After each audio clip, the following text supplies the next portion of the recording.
Hello friends, अगर आप हैं इकोनॉमिक्स के स्टूडेंट या फिर आप चाहते हैं इकोनॉमिक्स की डीप कंसेप्चुअल नॉलेज, तो आप बिल्कुल सही जगह पर हैं। ये वीडियो सिर्फ और सिर्फ आपके लिए बनाया गया है। तो स्वागत है आप सभी का आपके अपने YouTube channel economics on the top के वीडियो नंबर 7 में, जिसमें आज हम करेंगे +2 मैक्रो इकोनॉमिक्स के chapter number 2 that is some basic concept of macro economics का कौन सा topic, differentiation between stock and flow.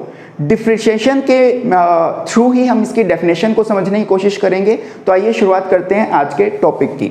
Stock मतलब अगर मैं किसी क्वांटिटी को पर्टिकुलर डेट पर मेजर करता हूं तो वो क्या बन जाता है, स्टॉक। फॉर एग्जांपल, अगर मेरे अकाउंट में 1 जनवरी 2021 को 25,000 रुपीज़ हैं, तो मैंने क्या किया, किसी पर्टिकुलर डेट पर अपनी क्वांटिटी को मेजर किया। ठीक है, तो ये कंसेप्ट बन गया आपका स्टॉक का। फ्लो, जो चीज चल रही है, जो चीज बह रही है, फाइन। इसका मतलब क्वांटिटी मेजर कर रहे हैं हम during the time period, over the time period. For example, bank के एग्जांपल से ही समझने की कोशिश करते हैं। अगर मैं हर महीने अपने अकाउंट में 1 साल तक 2,000 रुपये डिपॉजिट करवा रहा हूं, तो यहां पर कोई चीज हो रही है during the time period, over the time period. तो यहां पर जो क्वांटिटी मेजर करी मैंने ओवर द टाइम पीरियड, ये कैसा कंसेप्ट हो गया, flow. Now check out the definition, formal definition with the help of this differentiation. Stock it refers to the quantity measured at a particular point of time, और यहां पर it refers to quantity measured during a time period. Fine, at a particular point of time during a time period. Now जब इसमें हम एक particular point की बात करते हैं तो ये टाइम डायमेंशनल तो हुआ ही नहीं, इसमें हम अलग अलग टाइम्स की डायमेंशंस की बात तो कर ही नहीं रहे, तो it is not time dimensional. Whereas यहां पर तो हम हर महीने की बात कर रहे हैं फॉर एग्जांपल, तो ये क्या हो गया, अलग अलग टाइम की बात कर रहे हैं, तो flow is time dimensional. So simple.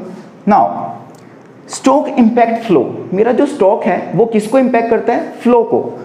कैसे, सपोज जितना ज़्यादा आपका स्टॉक होगा उतना ज़्यादा फ्लो कर सकते हैं। सपोज मेरे अकाउंट में अगर 24,000 है, तो पर मंथ मैं कितना निकाल सकता हूँ उसमें से 1 साल के लिए 2,000।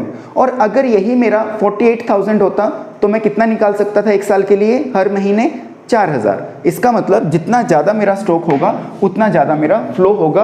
Ultimately we can say that stock impacts flow. On the contrary part, in the flow impact stock. जितना ज़्यादा आपका फ्लो होगा उतना ज़्यादा आपका स्टॉक होगा। अगर मैं अपने अकाउंट में 1 साल के लिए हर महीने 2,000 डिपॉजिट करवाता रहूं, तो मेरे पास एट द एंड एक पर्टिकुलर डेट पर कितना हो जाएगा, 24,000 आफ्टर कंप्लीटिंग 1 ईयर। और अगर मैं हर महीने 1 साल तक 4,000 रुपये पर मंथ जमा कराता रहूं, तो मेरा जो स्टॉक है after 1 year eight a particular point of time 48,000 हो जाएगा। जितना ज़्यादा फ्लो उतना ज़्यादा stock. Now for differentiation example जो अभी हम डिस्कस कर चुके हैं, क्या, on 1 January 2021 ₹25,000 in a bank account. हम पर्टिकुलर टाइम पीरियड की बात कर रहे हैं, on a point of time की बात कर रहे हैं, तो ये क्या बन गया, स्टॉक का example. Where is example of flow, deposit ₹2,000 per month in a year. मैं करवा रहा हूँ 1 साल के लिए जमा कितना, 2,000 एक बैंक अकाउंट में, तो ये क्या हो गया, फ्लो का कंसेप्ट। फाइन। नाउ ये जो कंसेप्ट हमने किया था कि stock impact flow and flow impact stock, तो ये सेम कंसेप्ट है। मैं जब फ्लो को डिपॉजिट करवाता हूँ या उसमें ऐड करता हूँ, तो मेरा एक पर्टिकुलर टाइम पर स्टॉक बन जाएगा, और उसी स्टॉक में से मैं क्या कर सकता हूँ, फ्लो को विड्रॉ भी कर सकता हूँ। This is the diagrammatic presentation of stock and flow. Now कुछ एग्जांपल्स कर लेते हैं सो दैट हमें ये स्टॉक और फ्लो का कंसेप्ट बिल्कुल क्लियर हो जाए। These are the different concepts. Stock मतलब किसी एक पर्टिकुलर डेट पर मैंने किसी चीज का स्टॉक मेजर किया हो, तो वो स्टॉक क्या हो जाएगा, स्टॉक का कंसेप्ट। नेक्स्ट, लेबर फोर्स क्या होता है, किसी एक कंट्री में पर्टिकुलर टाइम पीरियड पर कितनी लेबर सप्लाई है, कितने लोग काम करने वाले हैं।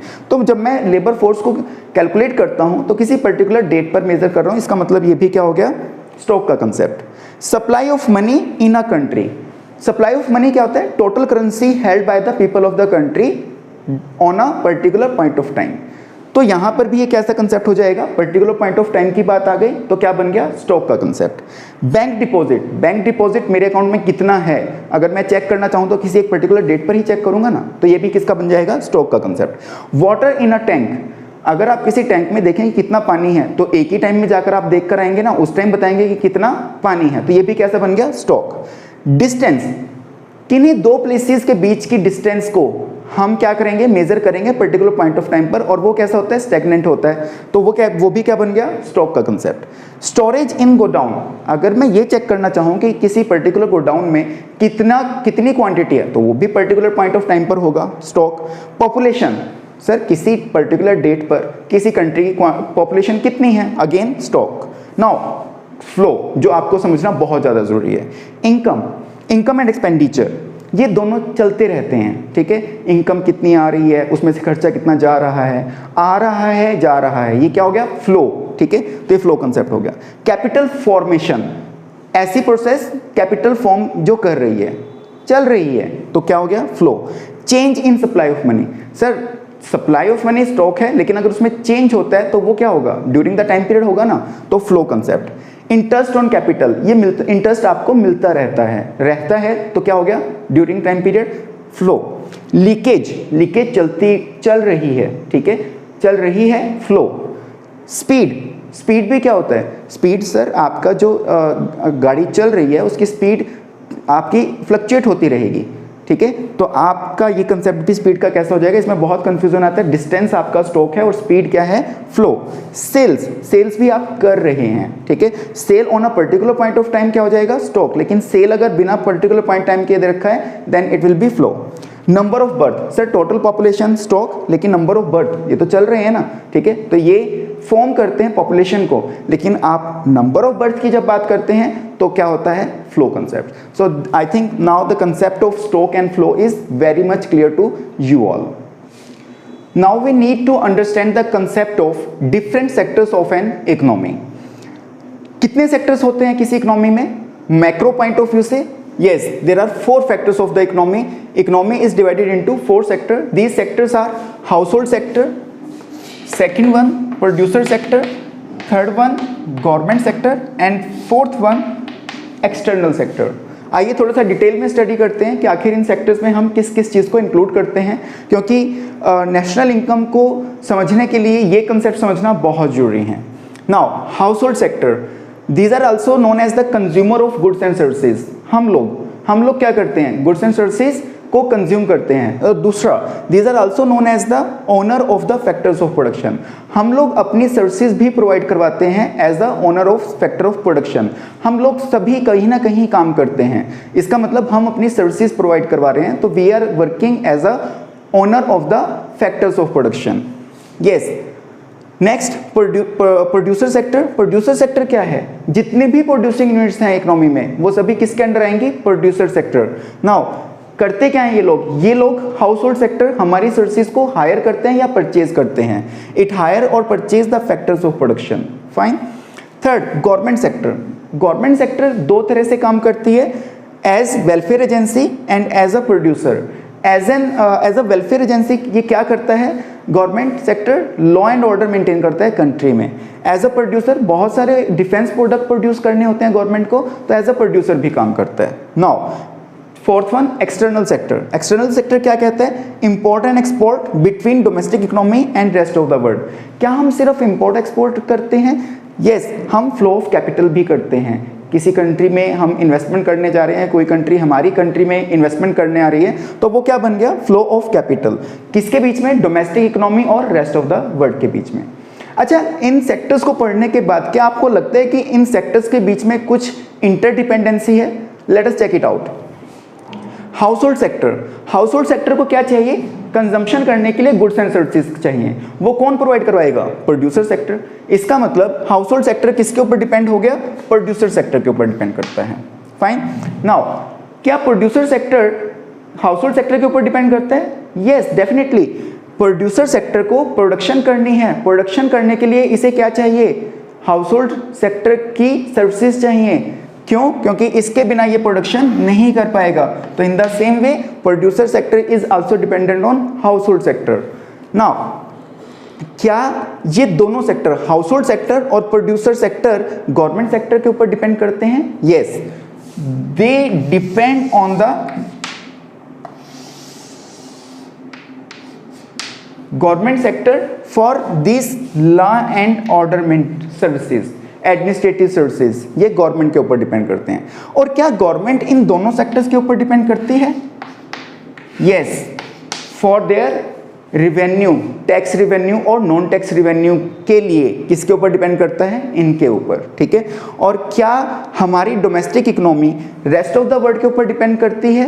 यस, बिल्कुल। There are so many goods which we can not produce in our country in a cost effective manner. जैसे पेट्रोलियम प्रोडक्ट मैं अगर अपनी कंट्री में प्रोड्यूस करना चाहूं तो शायद इसकी कॉस्ट जो मैं इंपोर्टिंग कॉस्ट है उससे ज़्यादा हो जाएगी। That's why we use to import petroleum products from rest of the world. तो इसी तरह से आपका domestic country rest of the world और रेस्ट ऑफ द वर्ल्ड हमारी कंट्री के ऊपर डिपेंड करता है। यही जो फ्लो है किस चीज़ का? इंटरडिपेंडेंसी का। आई think now it is very much clear कि सारे के सारे सेक्टर आपस में एक दूसरे के ऊपर इंटरडिपेंडेंट हैं। तो ये कंसेप्ट समझना बहुत जरूरी है क्योंकि ये है intersectoral flow. The flow of interdependency between two or more sector of the economy is known as intersectoral flow. ये जो इंटरडिपेंडेंसी का फ्लो है दो या दो से ज्यादा सेक्टर्स के बीच में, इसे हम क्या कहते हैं? इंटरसेक्टरल फ्लो। इंटरसेक्टरल फ्लो को समझने के बाद आइए समझने की कोशिश करते हैं कि आखिर इंटरसेक्टरल फ्लो होता कितने तरह का है। There are two types of intersectoral flow. First one is real flow and second one is money flow. Real flow क्या? जब हम गुड्स एंड सर्विसेज का एक्चुअल फ्लो कर रहे हैं between two or more sector. Flow of goods and services between two or more sectors. Now when money flow क्या हो गया? When money is flowed between two sectors of economy or more sectors of economy. जब money का flow होता है, no doubt जब मैंने goods and services purchase किए हैं तो मुझे बदले में क्या देना होगा? मनी। और जब मैंने अपनी factor as a owners of factor of production, जब मैंने अपनी सर्विसेज प्रोड्यूसर सेक्टर को दी, तब क्या मिलेगा मुझे? Payment for these services. तो आइए इसी कंसेप्ट को समझने की कोशिश करते हैं डायग्राम की हेल्प से। Now real flow. Real flow में हमने कितने सेक्टर लिए हैं? To sectors, house hold sector and producer sector. Household sector क्या करेगा? अपनी सर्विसेज दे रहा है किसको? प्रोड्यूसर सेक्टर को। Now in return producer sector क्या दे रहा है इसको? Goods and services for its consumption. Fine, तो ये हो गया जहां पर आपका गुड्स एंड सर्विसेज का फ्लो होता है between two or more sectors. Now money में हम इन गुड्स एंड सर्विसेज नहीं बल्कि इनके बदले मिलने वाली पेमेंट की बात करते हैं। जब मनी फ्लो में देखिए, जब रियल फ्लो में अपनी सर्विसेज दी इसने तो प्रोड्यूसर सेक्टर ने बदले में क्या किया? Payment for services of factor of production. और जब रियल फ्लो में goods and services producer sector से गए किसके पास?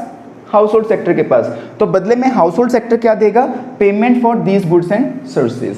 सो these are the concept of real flow and money flow. कई बार आपको डिफरेंशिएशन का क्वेश्चन आ जाता है और डिफरेंशिएशन के क्वेश्चन सपोज 3 मार्क्स का आ गया तो आप ये देखते रहते हैं कि मैं लिखूं क्या इसमें, जबकि मुझे तो सिर्फ यही बातें पता हैं। तो सबसे पहला डिफरेंशिएशन बन जाएगा डेफिनेशन का। Definition is very much clear to you all. दूसरा डिफरेंस बनेगा real flow is just opposite of money flow. यहां पर देख लीजिए कि एरो जिस हिसाब से इसमें जा रहे हैं जस्ट उसके अपोजिट आपके मनी फ्लो में जा रहे हैं। तो real flow is opposite of yes या reciprocal of money flow and money flow is reciprocal of real flow. और एक आप डायग्राम बना सकते हैं डिफरेंस में। सो 3 नंबर आपके श्योर। कई बार आपको क्वेश्चन पूछ लिया जाता है सर्कुलर फ्लो ऑफ इनकम का। अब सर्कुलर फ्लो ऑफ इनकम के 3 फेजेस होते हैं, जिसमें सबसे पहले प्रोडक्शन होता है गुड्स एंड सर्विसेज का, उसके बाद जनरेशन ऑफ इनकम होती है और उसके बाद एक्सपेंडिचर ऑफ इनकम होता है। Now this first phase of production of goods and services is known as production phase.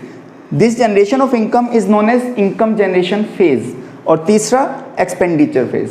अब जब आप एक्सप्लेन करेंगे इसके 3 फेजेस कैसे, in the first production phase producer produces goods and services by using the services of owners of the factor of production.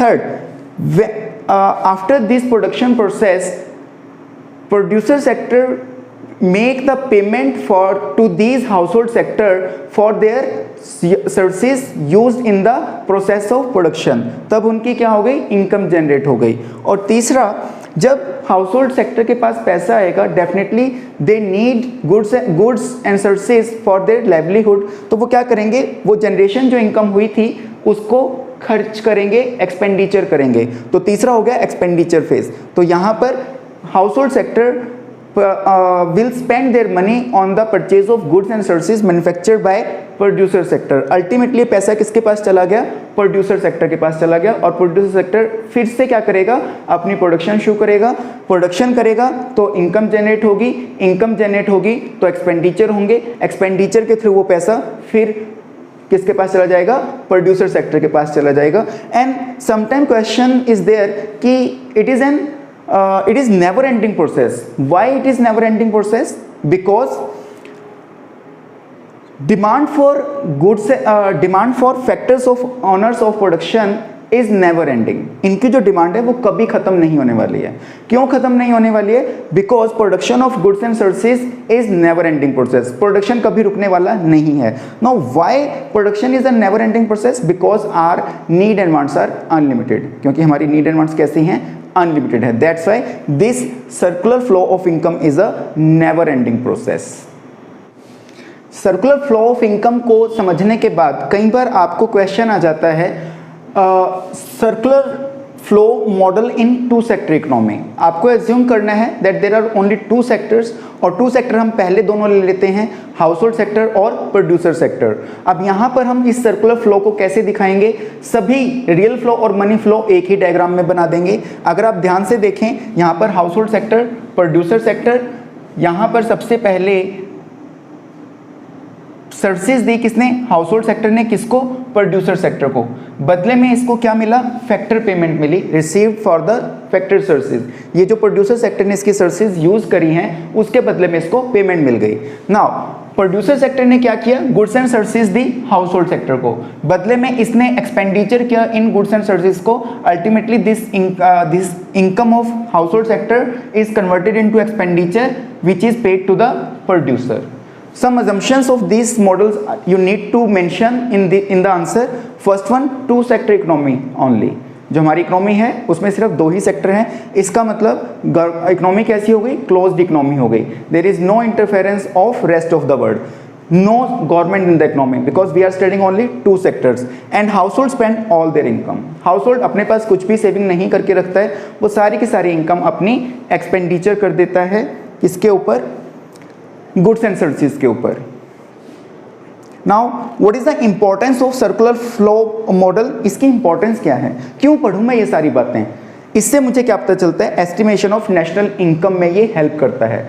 अगर हम income method देखें national income का, तो what is national income according to income method, it is the sum total of all the factor income.